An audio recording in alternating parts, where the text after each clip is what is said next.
Story की शुरुआत में हमें एक कॉलेज कैंपस दिखाया जाता है जहां हमारी मूवी की मेन किरदार कैसी होती है।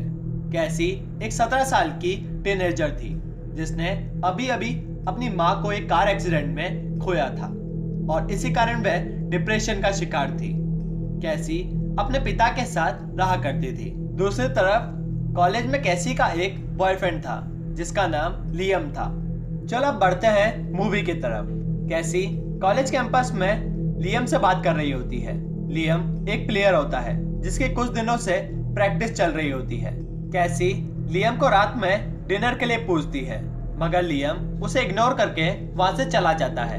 इस समय हम कैसी के दो दोस्त को देखते हैं जिसमें से एक का नाम सारा और एक का नाम रूबी था।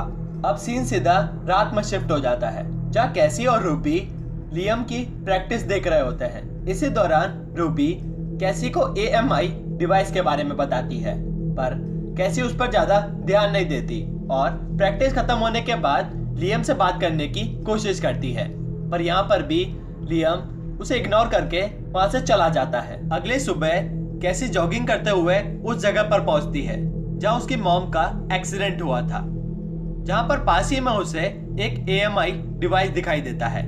वो उसे उठाती तो है मगर उसे थोड़ी देर में वापस वहीं पर ही रखकर चली जाती है। कॉलेज के बाद कैसी घर जाती है तब वो देखती है कि उसके डैड घर में पार्टी कर रहे होते हैं और वहां पर सारा और रूबी भी मौजूद होते हैं। इसके बाद हमें पता लगता है कि सारा कैसी के डैड की तरफ अट्रैक्ट हो रही थी और उनके नंबर भी वो लेती है। थोड़ी देर बाद कैसी घूमने को जाती है जहाँ पर वो एक बिल्ली का जोर से गला दबा देती है। हालांकि वो बिल्ली बचकर वहां से भाग जाती है मगर इस इंसिडेंट से हमें ये पता लग जाता है कि कैसी डिप्रेशन के साथ साथ थोड़ी पागल भी थी। इसके बाद कैसी अपने घर आती है जहाँ पर वो अपनी माँ के कपड़ों को छूकर काफी देर तक रोती है और कुछ देर बाद उसी जगह पर चली जाती है जहाँ उसकी माँ का एक्सीडेंट हुआ था। वो AMI डिवाइस अब भी वहीं पर ही था और इस बार कैसी उसे उठाकर वहां से ले आती है। जब घर आकर वो AMI डिवाइस को कॉन्फ़िगर करती है तो उस डिवाइस की आवाज प्ले होती है जो कि हुबहू कैसी की माँ जैसी थी। वो उस डिवाइस को कहती है कि तुम्हारी आवाज बिल्कुल मेरी माँ जैसी है। डिवाइस कैसी को अपनी बेटी एक्सेप्ट करता है। इसके बाद कैसी उस डिवाइस को स्टोरी सुनाने को कहती है जहाँ पर ये device Alice in Wonderland story कैसी को सुनाती है। दोस्तों ये डिवाइस कुछ अजीब था। कैसी के सो जाने के बाद डिवाइस ऑटोमेटिकली सर्च करता है what is a mother, what is a good mother, यहाँ तक कि कैसी के बचपन से लेकर अब तक की सारी इंफॉर्मेशन निकालती है जैसे कि फ्रेंड, बॉयफ्रेंड, लाइक, डिसलाइक, ये सब वो डिवाइस सर्च करती है। साथ ही साथ वो लास्ट में ये सर्च करती है कि हाउ टू प्रोटेक्ट चिल्ड्रन। अगले दिन जॉगिंग के समय जब कैसी फिर से उसी जगह पर जाती है जहाँ उसकी माँ का एक्सीडेंट हुआ था, जहाँ जाकर कैसी डिप्रेशन की टेबलेट लेने की कोशिश करती है, तभी वह डिवाइस ऐसा करने को मना कर देती है। जिसके बाद कैसी घर जाकर उस AMI डिवाइस के सामने काफी इमोशनल हो जाती है और रोते रोते सो जाती है। अगले दिन जब कैसी उस डिवाइस को अपने बॉयफ्रेंड लियम के बारे में बताती है तो वो डिवाइस लियम की इंफॉर्मेशन निकालने की कोशिश करता है। तभी ट्रेस करते समय उसे लियम के चैट से पता लगता है कि वो किसी सारा नाम की लड़की से मिलने का प्लान बना रहा है।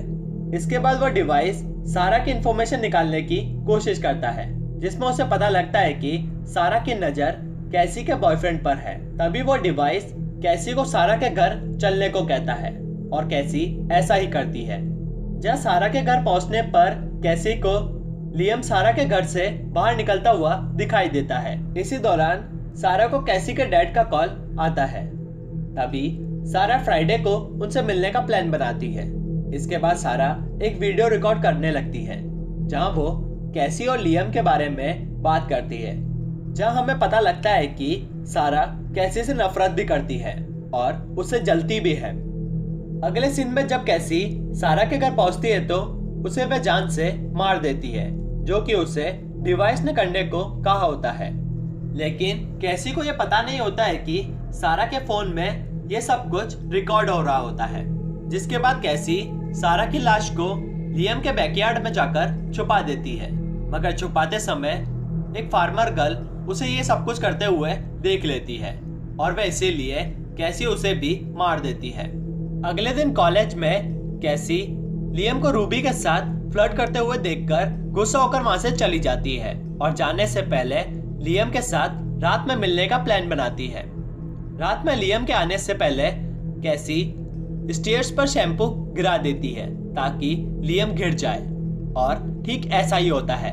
लियम गिर जाता है और उसका एक पैर फ्रैक्चर हो जाता है। अब अगर आपको याद होगा तो सारा ने कैसी के डैड से मिलने का प्लान बनाया था और इसीलिए कैसी के डैड सारा के घर चले जाते हैं जहां उन्हें वो रिकॉर्डिंग मिलती है, जिसके बाद वे फटाफट से घर आते हैं और कैसी को समझाते हैं। मगर तभी वह डिवाइस कैसी को उसके फादर पर हमला करने को कहती है और ठीक कैसी ऐसा ही करती है। वह फटाफट से बिना सोचे समझे अपने पिता पर हमला कर देती है, लेकिन उसके पिता जैसे तैसे उस पर काबू करते हैं और उसे गाड़ी में बिठा देते हैं और पुलिस स्टेशन की तरफ निकल पड़ते हैं। जहां पर पुलिस स्टेशन जाते समय बीच रास्ते में कैसी गाड़ी का बैलेंस बिगाड़ देती है, जिससे गाड़ी एकदम से रुक जाती है, जिस पर कैसी के डैड गाड़ी से उतरकर गाड़ी की प्रॉब्लम ढूंढने के लिए जाते हैं और इसी मौके का फायदा उठाते हुए कैसी ड्राइवर सीट पर बैठ जाती है और कार को पीछे लेती है, जिससे उसके पिता का एक्सीडेंट हो जाता है और वो वहीं पर ही बेहोश हो जाते हैं। अगले सीन में हम ये देखते हैं कि कैसी अपने डैड को भी बैकयार्ड में ले जाकर उन्हें एक गड्ढा खोदकर उसमें डाल देती है और उन पर एक एसिड डाल देती है ताकि उनकी हड्डियां जल जाए और किसी को भी कुछ पता न चले।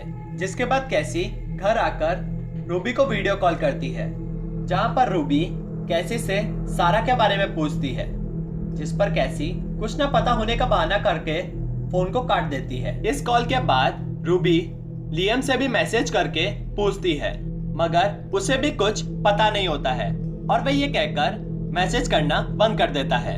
और इसके कुछ ही देर बाद लियम रूबी को एक नॉन वेज मैसेज सेंड करता है, जिसका रूबी उसे कोई रिप्लाई नहीं करती और वह इस बारे में कैसी को बता देती है, जिस पर कैसी लियम से बात करने की कोशिश करती है, परंतु लियम उससे भी सही ढंग से बात नहीं करता और वह उससे भी नॉन वेज बातें करना चालू कर देता है, जिस पर कैसी को गुस्सा आ जाता है और वह लियम से बात करना बंद कर देती है। दूसरी तरफ लियम को पॉर्न वीडियो देखने का मन करता है, लेकिन उसका मोबाइल कैसी के मदर डिवाइस से कनेक्ट होने की वजह से उसके मोबाइल में ऐसा कुछ भी नहीं चलता, जिस पर लियम को गुस्सा आ जाता है और वह अपने मोबाइल को रीसेट करने की कोशिश करता है। दूसरी तरफ कैसी के डिवाइस से कनेक्ट होने की वजह से इधर भी रीसेट होने लगता है, जिससे कैसी डर जाती है और वह फटाफट से अपने मोबाइल को स्विच ऑफ कर देती है। कुछ देर बाद ऑन करने पर कैसी देखती है कि उसके मोबाइल में मदर डिवाइस ऑन है, परंतु वह लियम के मोबाइल से डिस्कनेक्ट हो चुकी है। अब यहाँ से सीन बदल दिया जाता है, जहाँ सारा को ढूंढते ढूंढते रूबी सारा के घर चली आती है। यहाँ पर घर पहुंचने पर रूबी सारा के फोन में वही रिकॉर्डिंग देख लेती है, जिसमें कैसी सारा को मार रही होती है। ये रिकॉर्डिंग देखकर रूबी डर जाती है। तभी अचानक कैसी उसके सामने कुल्हाड़ी लेकर आ जाती है और उसे भी मदर डिवाइस के कहने पर मार देती है। जिसके बाद कैसी सारा का घर जलाकर वहां से चली जाती है। यहाँ से कैसी लियम के घर के बाहर चली जाती है, जहाँ लियम उसे खिड़की से देख लेता है और वह फटाफट से अपने डैड को इस बारे में बोलने जाता है। यहाँ पर लियम देखता है कि कैसी उसके डैड को पहले ही मार चुकी है। कैसी के ऊपर आने पर लियम काफी छुपने की कोशिश करता है, लेकिन कैसी उसे ढूंढ लेती है। लेकिन तभी लियम कैसी के पैर पर हमला कर देता है, मगर कैसी फिर भी लियम को जान से मार डालती है। कुछ देर बाद पुलिस वहां पर आती है। उन्हें लगता है कि ये सब लियम ने किया है और वो कैसी को छोड़ देते हैं। अब हम देखते हैं कि कैसी अपने डॉक्टर से कंसल्ट कर रही होती है और एंड में हम देखते हैं कि कैसी ने एक एक AMI डिवाइस में अपने डैड, मॉम और फ्रेंड्स को रख रखे हैं और यहीं पर ही हमारी मूवी का द एंड हो जाता है। तो दोस्तों, अगर आपको हमारी आज की वीडियो पसंद आई है तो इसे लाइक करना, शेयर करना ना भूलें। चैनल को सब्सक्राइब करें और बेल आइकन दबाएं ताकि आपको हमारी आने वाली वीडियो की जानकारी प्राप्त हो सके। धन्यवाद।